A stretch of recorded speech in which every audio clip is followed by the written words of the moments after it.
اعوذ باللہ من الشیطان الرجیم بسم اللہ الرحمن الرحیم رب اشرح لی صدری ویسر لی امری واحلل عقدۃ من لسانی یفقہوا قولی۔ آیت نمبر 78 سورہ کہف۔ قال ھذا،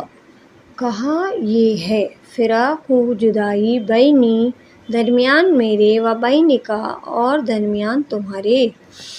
سأنبئک عنقریب میں بتاؤں گا تمہیں، بتأویل حقیقت، ما اس کی جو لم نہیں تستطیع تم کر سکے، علیہ جس پر صبرن صبر۔ اب خضر علیہ السلام نے کہا کہ اب تم تیسری بار بول پڑے، اور تم نے خود ہی کنڈیشن لگائی تھی کہ تیسری بار جب بولو گے تو ہمیں جدا کر دیجیے گا، تو اب ہماری جدائی کا وقت آ گیا ہے، اور اب میں تمہیں بتاؤں گا کہ لاسٹ آیت میں ہم نے پڑھا تھا کہ وہ جس بستی پہ گزرے تھے وہاں سے انہوں نے اپنی مہمانی کی ریکویسٹ کی، لیکن ان لوگوں نے منع کر دیا، لیکن اس کے باوجود بھی خضر علیہ السلام نے وہاں پہ دیکھا کہ ایک دیوار گر رہی ہے تو اس کو وہ ٹھیک کر دیے، اور اس پر موسیٰ علیہ السلام نے کہا کہ اس دیوار کو ٹھیک کرنے کی اجرت آپ لے لیتے تو اس کے بدلے میں آپ کھانا پانی ان سے مانگ سکتے تھے۔ اب دیکھیے یہ بستی والے جو ہیں ان کی جو بیسک ایٹیکیٹس کیا ہوتے ہیں کہ کوئی بھوکا ہو تو اس کے کھانا کھلا دیا جائے، تو انہوں نے اس کام کے لیے بھی منع کر دیا۔ تو حضرت ابن قیم فرماتے ہیں کہ سب سے برے وہ لوگ ہیں جو بخل کرتے ہیں، یعنی کہ کنجوسی کرتے ہیں، اور یہاں پوری کی پوری بستی میں بھی کوئی ایک ایسا فرد نہیں تھا جو انہیں کھانا دینے پہ راضی ہوتا، یعنی کہ پوری بستی ہی کنجوس تھی،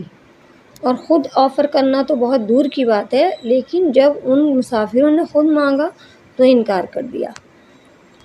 اور آپ کو پتہ ہے کہ مسافر پہ تو زکوٰۃ بھی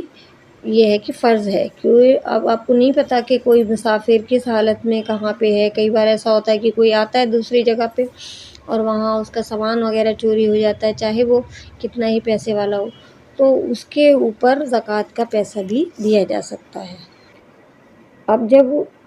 خضر علیہ السلام نے دیوار بنا لی تو موسیٰ علیہ السلام نے انہیں سجیشن دیا کہ آپ اس کے بدلے ان سے کچھ اجرت لے لیتے، لیکن کیونکہ موسیٰ علیہ السلام خود اپنے اوپر ایک شرط عائد کر چکے تھے کہ اس بار اگر میں بولا تو آپ مجھے جدا کر دیجیے گا، تو خضر علیہ السلام نے کہا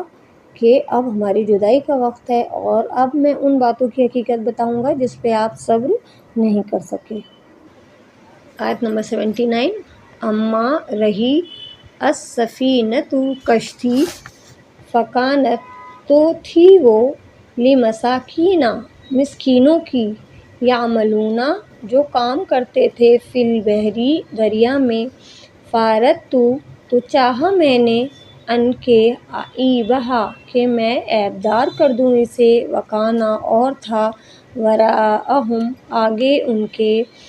مالکن ایک بادشاہ، یاخذ جو لے رہا تھا، کل ہر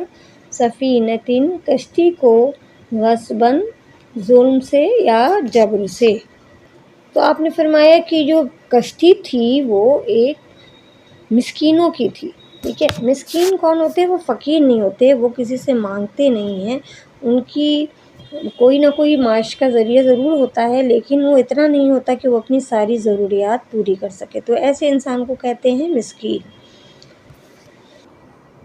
تو یہ کشتی جو تھی 2-3 مسکینوں کی تھی، اور حالانکہ دیکھنے میں یہ لگ رہا ہے کہ یہ کشتی کے مالک ہیں، لیکن ہو سکتا ہے کہ ان کے جو معاش ہو وہ اتنا نہ ہو، ان کی روزی روٹی اس سے اتنی نہیں نکلتی ہو کہ وہ گھر اچھے سے چلا پائیں،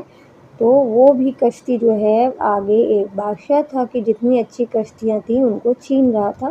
تو خضر علیہ السلام نے اس میں ایک چھید کر دیا جس کی وجہ سے وہ عیب دار ہو گئی۔ تو دیکھنے میں تو یہ عمل ان کا بڑا جابرانہ لگ رہا تھا، اور جو کشتی والے تھے، آتا ہے مفسرین فرماتے ہیں کہ وہ بھی بہت جو ہے پریشان ہوئے، ناراض ہوئے ہوں گے، لیکن جب انہوں نے دیکھا کہ آگے جو ہے بادشاہ ساری اچھی کشتیوں کو لے رہا ہے تو ان کی پریشانی شکر میں بدل گئی۔ تو اسی طرح سے ہمارے ساتھ بھی ہوتا ہے کہ اللہ تعالیٰ کبھی کبھی کوئی پریشانیاں اور مصیبتیں ہمارے اوپر ڈالتا ہے، اور ان کا ریزن آگے کچھ اور کسی بڑی پرابلم سے بچانا بھی ہو سکتا ہے۔ تو اللہ تعالیٰ نے حضرت خضر علیہ السلام سے یہ بات ہمیں سکھائی ہے۔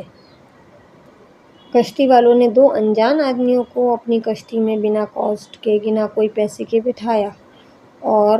یہ انہوں نے ایک صدقہ کیا اللہ کے لیے، اور اس کے بدلے میں اللہ تعالیٰ نے ان کی کشتی کو